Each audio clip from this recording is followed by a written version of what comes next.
සියලු දෙනාම අදත් මේ එකතු වෙලා ඉන්නේ sexedlk YouTube channel එකත් එක්ක. ඉතින් වෙනද වගේම අදත් මම බලාපොරොත්තු වෙනවා ඔයගොල්ලෝ අපිට එවපු ප්‍රශ්න කිහිපයක් කතා කරන්න. ඉතින් ඔයගොල්ලෝ හැමදාම දන්නවා අපි කතා කරන්නේ ලිංගික සෞඛ්‍ය ගැන ඔයගලන්ට වැදගත් වෙන කාරණා කියලා. ඉතින් ඇත්තටම අපේ බලාපොරොත්තුව තමයි මේ channel එක හරහා ඔයගලන්ට නිවැරදි ඒ වගේම තමයි විද්‍යාත්මක දැනුම සපයන එක.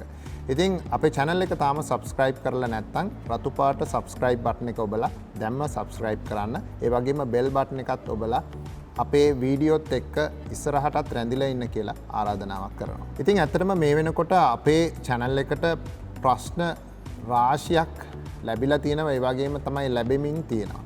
ඉතින් මේ ප්‍රශ්න එවනවට අපි හැමදාම කියනවා වගේ ඔයගලන්ට ගොඩක් ස්තුතියි. මොකද තමන්ට තියෙන ගැටලු මේ විදිහට निराකරණය කරගන්න ඔයගලන්ගේ තියෙන උනන්දුව ඇත්තටම අගය කරන්න අවශ්‍යයි. ඉතින් ඇත්තටම මේ ප්‍රශ්න යොමු කරන්න අපි හඳුන්වලා දීලා තියෙන WhatsApp නම්බර් එක පාවිච්චි කරන්න පුළුවන්. ඒ වගේම තමයි Facebook කරහා ඔයගලන්ට අපිට ප්‍රශ්න යොමු කරන්න හැකියාවක් තියෙනවා.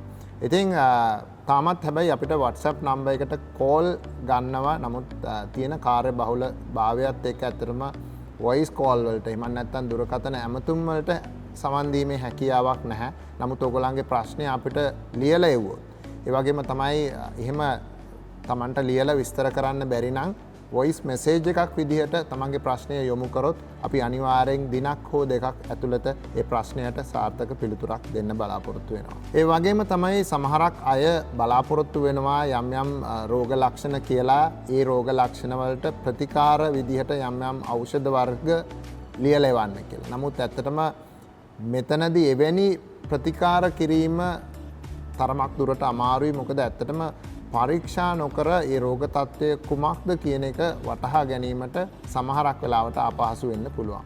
ඉතින් එතනදී සමහරක් වෙලාවට පින්තූරයක් එවන එක නැත්නම් ෆොටෝ එකක් ගහලා එවන එක සාර්ථක වෙන්න පුළුවන්. ඒ අවස්ථාවවලදී අපිට ඒ දේ බලලා කියන්න හැකියාවක් තියෙනවා නම් අනිවාර්යෙන් ඒ සඳහා පිළිතුරක් දෙනවා. නමුත් එහෙම හැකියාවක් නැත්නම් ඒ අයට සායනයට ඇවිල්ලා තමයි ඒ පිළිබඳ පූර්ණ පරීක්ෂාවක් කරගෙන අවශ්‍ය ප්‍රතිකාර ලබා ගන්න සිද්ධ වෙන්නේ. ඉතින් ඇත්තටම අපි කලින් වැඩසටහන් වලදී මතක් කරා අපි සජීවී මේ ප්‍රශ්න වලට උත්තර දෙන වැඩසටහනක් කරන්න බලාපොරොත්තු වෙනවා කියලා. ඉතින් අපි ඒක බොහොම ළඟදීම කරන්න බලාපොරොත්තු වෙනවා.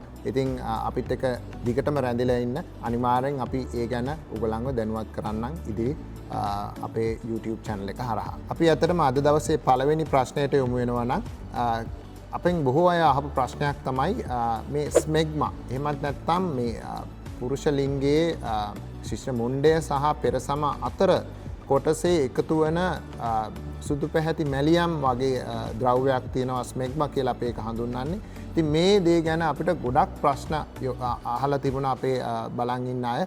ඉතින් ප්‍රශ්නයක් තිබුණා මේක රෝග තත්ත්වයක්ද කියලා පළවෙනියෙන්ම. ඉතින් ඇත්තටම මේ ස්මෙග්මා කියන ද්‍රව්‍ය ඇතිවීම ගැන අපි සඳහන් කරනවා නම් අපේ පුරුෂ ලිංගයේ ශිෂ්ණ මුණ්ඩ කොටසේ වගේම තමයි පෙරසමේ ඇතුල් පැත්තේ ග්‍රන්ථි වර්ගයක් තියෙනවා. ඒ ග්‍රන්ථි වර්ගයට අපි කියනවා ස්නේහ ශ්‍රාවී ග්‍රන්ථි. එහෙමත් නැත්නම් ඉංග්‍රීසි භාෂාවෙන් කියන sebaceous glands කියන ඒ ග්‍රන්ථි ජාතිය. ඉතින් මේ ග්‍රන්ථි වලින් ශ්‍රාවය කරන ද්‍රව්‍යයක් තමයි ඇත්තටම මේ ස්මෙග්මා කියලා අපි හඳුන්වන්නේ. ඉතින් මේ ග්‍රන්ථි වලින් ඇයි මේ වගේ ද්‍රව්‍යයක් ශ්‍රාවය වෙන්නේ? ඇත්තටම එහෙම ශ්‍රාවය වීමක් සිද්ධ වෙන්නේ මේ ශිෂ්ණ මුණ්ඩය සහ පෙරසම අතර ඝර්ෂණය අඩු කිරීම සඳහා. ඉතින් එහිදී ඒකේ අවශ්‍ය ලුබ්‍රිකේෂන් එමත් නැත්නම් ලිහිසිකාරකයක් සැපයීම සඳහා තමයි හැමේ තියෙන තෙල් ගතිය රඳා පැවතීමට තමයි මේ වගේ ද්‍රව්‍යයක් ශ්‍රාවය වෙන්නේ. ඉතින් ඇත්තටම මේකේ තියෙන ගැටලුව තමයි මේ ස්නේහ ශ්‍රාවී ග්‍රන්ථි වල පිහිටීම කෙනාගෙන් කෙනාට වෙනස් වෙන්න පුළුවන්. සමහරක් අයට මේ ග්‍රන්ථි වැඩිපුර පිහිටන්න හැකියාවක් තියෙනවා. ඉතින් ඒ අයගේ පැහැදිලි වැඩිපුර මේ ස්මෙග්මා කියන ජාතිය ඩිපොසිට් වෙන්න එහෙම නැත්නම් තැම්පත් වෙන්න හැකියාවක් තියෙනවා. ඉතින් ඇත්තටම මේ ස්මෙග්මා කියන ද්‍රව්‍යය ඇත්තටම තැම්පත් වෙන්නේ මේ පෙරසම ඇතුළත කොටසේ විශේෂයෙන් ශිෂ්ණ මුණ්ඩේ අපි කොරෝනා සල්කස් කියලා හඳුන්වන ප්‍රදේශයක් තියෙනවා. මම පින්තූරයකින් පැහැදිලි කරන්නම්. මෙන්න මේ ප්‍රදේශයේ තමයි ගොඩක් වෙලාවට මේ ස්මෙග්මා කියන එක තැම්පත් වීම සිද්ධ වෙන්නේ. ඉතින් ඇත්තටම මේ ස්මෙග්මා කියන ද්‍රව්‍ය තැම්පත් වීම අධික වශයෙන් සිද්ධ වෙන්න පුළුවන්. මම ඉස්සෙල්ලා කිව්වා වගේ සමහරක් අයගේ අර ස්නේහ ශ්‍රාවී ග්‍රන්ථිවල පිහිටීම හින්දා.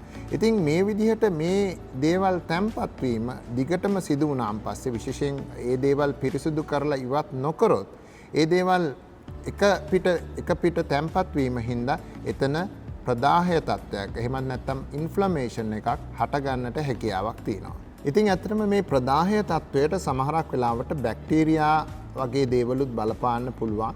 ඉතින් මේ බැක්ටීරියා වගේ දේවල් මේ ද්‍රව්‍ය ආවරණය කරගෙන පැතිරිලා තියෙනවා නම් ඒ තැම්පත් වීමට බැක්ටීරියා ආසාදනයකුත් එකතු වෙලා තියෙනවා නම් එතනදී ගොඩක් වෙලාවට යම්කිසි දුගඳක් හමන්න හැකියාවක් තියෙනවා. ඒ වගේම තමයි අලුත්ම පරීක්ෂණ වලින් සොයාගෙන තියෙනවා විශේෂයෙන් මේ විදිහට ස්මෙග්මා තැම්පත් වෙලා ගොඩක් කාලයක් තිබුණට පස්සේ මේකේ දිගටම ඇති වෙන්න පුළුවන් ප්‍රදාහය එමත් නැත්නම් මේ ඉන්ෆ්ලමේෂන් එක දිගටම පැවතුනොත් ඒක සාමාන්‍යයෙන් පුරුෂ ලිංගයේ පිළිකා හැදීමට වැඩි අවදානමක් තියෙන තත්වයක් වෙන්න පුළුවන් කියන එක අලුත්ම පරීක්ෂණ වලින් සොයාගෙනත් තියෙනවා. ඉතින් තවත් අපේ ගොඩක් අය අහන ප්‍රශ්නයක් තමයි මේ වගේ ද්‍රව්‍යයක් එකතු වීම ලිංගිකව බෝ වෙන රෝගයක ලක්ෂණයක්ද කියලා. ඉතින් මම හිතනවා අපි මේ ස්මෙග්මා ගැන කතා කරපු දේවල් අහගෙන හිටියනම් බොහොම පැහැදිලි මේක කවදාවත් අපිට ලිංගිකව බෝ වෙන රෝගයක් කියලා හඳුන්වන්න හැකියාවක් නැහැ. ඒ වගේම තමයි මේක අපිට සරලව මේක ඉවත් කරගන්න හැකියාවක් තියෙනවා. විශේෂයෙන් තමන්ගේ පිරිසිදුකම තබා ගැනීම තමයි මෙතනදී වැදගත් වෙන්නේ. අර මම කලින් වැඩසටහනකදී කිව්වා වගේ පුරුෂ ලිංගය පිරිසුදු කර ගැනීම නිරන්තරයෙන්ම විශේෂයෙන් දිනපතා පෙරසම පිටුපස්සට කරලා ශිෂ්ණ මුණ්ඩේ කොටස ඒ වගේම තමයි පෙරසම ආශ්‍රිත කොටස ඇතුළට වෙන්න පිරිසුදු කර ගැනීම අතිශයින් වැදගත් වෙනවා. ඉතින් එහිදී ඇත්තටම තමන්ට පාවිච්චි කරන්න පුළුවන් සේදුම් කාරක ගැනත් අපෙන් ගොඩක් අය ප්‍රශ්න අහලා ඉවලා තියෙනවා. විශේෂයෙන් අපි සැර සබන් ಜಾති සාමාන්‍යයෙන් පුරුෂ ලිංගයට සුදුසු නෑ කියන මතය තමයි අපි දිගටම ඉන්නේ. ඉතින් එහිදී මෘදු සබන් වර්ගයක් පාවිච්චි කරන්න පුළුවන්.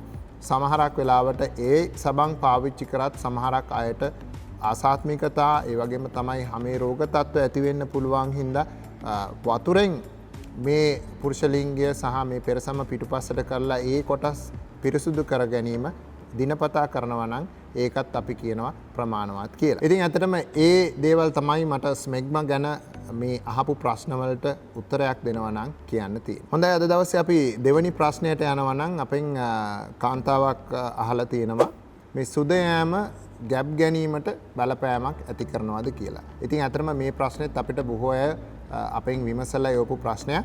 ඉතින් මේකට උත්තරයක් දෙනවා නම් අපි අපේ වැඩසටහන් රාශියකදී අපි සඳහන් කරා විශේෂයෙන් මේ කාන්තාවන්ගේ සුද යාමට හේතු මොනවද කියලා. එහිදී ඇත්තටම ලිංගිකව බෝ වෙන රෝග තිබුණා. ඒ වගේම තමයි ලිංගිකව බෝ නොවන රෝග තිබුණා. ඉතින් මේ සුද යාමේ තත්ත්වය ගැප් ගැනීමට බලපානවද නැද්ද කියන එක තීරණය වෙන්නේ ඇත්තටම ඒ සුද යාමේ තත්ත්වයට ඇති වෙන්න පුළුවන්. ඒ සුද යාමට හේතුව අනුව තමයි අපිට ඒ ගැන කියන්න පුළුවන්. ඉතින් මේකට සරලව උත්තරයක් දෙනවා නම් සමහර සුද යාමේ රෝග තත්ත්ව ඇත්තටම ගැප් ගැනීමට බලපෑමක් එල්ල කරන්න පුළුවන්. විශේෂයෙන් අපි දන්නවා අපි සඳහන් කරා කලින් වැඩසටහන් වලදී මේ ක්ලැමීඩියා සහ ගොනෝරියා කියලා ලිංගිකව බෝ වෙන රෝග දෙකක් තියෙනවා. විශේෂයෙන් මේ දේවල් කාන්තාවන්ට වැළඳුනාම මේකේ රෝග ලක්ෂණයක් විදිහට ඒ අයට සුද යාම තමයි අපි ප්‍රධාන රෝග ලක්ෂණයක් විදිහට හඳුන්වන්නේ.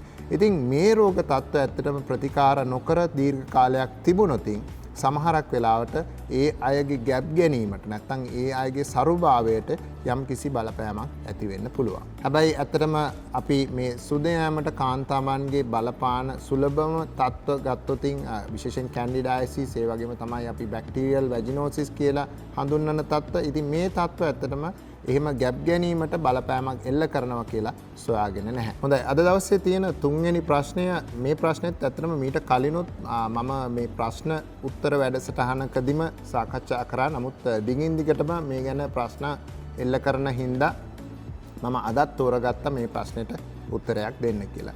ඉතින් එහිදී අපේ අහලා තියෙන්නේ කන්‍යා පටලයේ පිහිටීම විස්තර කරන්න පුළුවන්ද කියලා. ඒ වගේම තමයි තවත් අය අපෙන් අහලා ඉවල තිබුණා කන්‍යා පටලයට හානියක් වුණාද නැද්ද කියන එක කොහොමද දැනගන්නේ මේ වගේ දේවල්. ඉතින් මුලින්ම මම මේ කන්‍යා පටලය ගැන විස්තර කරනවා නම් අපි කන්‍යා පටලය පිහිටීම කියන එක කෙනෙක්ගෙන් කෙනෙක්ට වෙනස් වෙන්න පුළුවන්. ඉතින් ඇත්තටම මේකේ ස්වභාවයත් කෙනෙක්ගෙන් කෙනෙක්ට වෙනස් වෙන්න පුළුවන්. ඉතින් ඇත්තටම කන්‍යා පටලය කියලා මෙතනදී හඳුන්වන්නේ යෝනි මාර්ගය හරස් කරමින් පවතින යම්කිසි පටක කොටසක් තමයි මේ කන්‍යා පටලය කියලා අපි සරලව හඳුන්වන්නේ. එතකොට බොහෝ අය අපෙන් අහන ප්‍රශ්නයක් තමයි මේ කන්‍යා පටලය පිහිටලා තියෙන්නේ කොපමණ දුරකින්ද කියන එක. ඉතින් ඇත්තටම ඒකටත් මට උත්තරයක් හරියටම දෙන්න අමාරුයි. මොකද කාන්තාවගෙන් කාන්තාවට මේ දුර කියන එක වෙනස් වෙන්න පුළුවන්. ඉතින් සරලව කියනවා නම් සමහරක් වෙලාවට යෝනි විවරයේ ඉඳලා සෙන්ටිමීටර් 2කින් විතර කන්‍යා පටලය පිහිටන අය ඉන්නවා. ඒ වගේම තමයි සමහර අයගේ මේ කන්‍යා පටලය යෝනි විවරයේ ඉඳලා අඟල් 2ක් විතර දුරින් පිහිටන අවස්ථා අපි දැකලා තියෙනවා. ඉතින් ඒ වගේම තමයි මේ කන්‍යා පටලයේ මම රූප සටහනකින් පෙන්වන්නම් විවිධ හැඩ තියෙනවා. ඒ වගේම තමයි මේකේ සිදුරු සමහරක් වෙලාවට විවිධ වෙන්න පුළුවන්. ඉතින් ඇත්තටම මේකත් අපෙන් ගොඩක් අය අහන ප්‍රශ්නයක් කන්‍යා පටලයේ සිදුරු තියෙන්න පුළුවන්ද කියලා. ඉතින් ගොඩක් වෙලාවට ඇත්තටම කන්‍යා පටලයේ සිදුරු තියෙනවා. විශේෂයෙන් අපි දන්නවා ඔසප් වීමේදී ඒ රුධිරය බාහිරයට ගලා යාම සඳහා තමයි මේ විදියට සිදුරු පිහිටලා තියෙන්නේ. ඊළඟට තවත් අයට තියෙන ලොකුම ප්‍රශ්නය තමයි ලිංගික සම්බන්ධයකදී අනිවාර්යෙන් මේ කන්‍යා පටලයේ බිඳී යාමක් සිද්ධ වෙනවද? ඒ වගේම තමයි කන්‍යා පටලයේ බිඳී යාමකදී ලේ පිටවීමක් සිද්ධ වෙනවද කියන එක.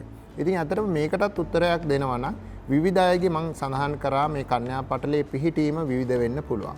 ඉතින් එතනදී ඒ අයගේ කන්‍යා පටලයේ සිදුරු වල ප්‍රමාණයත් ඇත්තටම විවිධ වෙන්න පුළුවන්. ඉතින් ඇත්තටම එහිදී අපි විද්‍යාත්මකව ගන්නවා නම් මේ ලිංගික සම්බන්ධයකදී මේ කන්‍යා පටලය අනිවාර්යෙන් ඉරී යාමක් සිද්ධ වෙනවා කියන එක අපිට තහවුරු කරන්න හැකියාවක් නැහැ.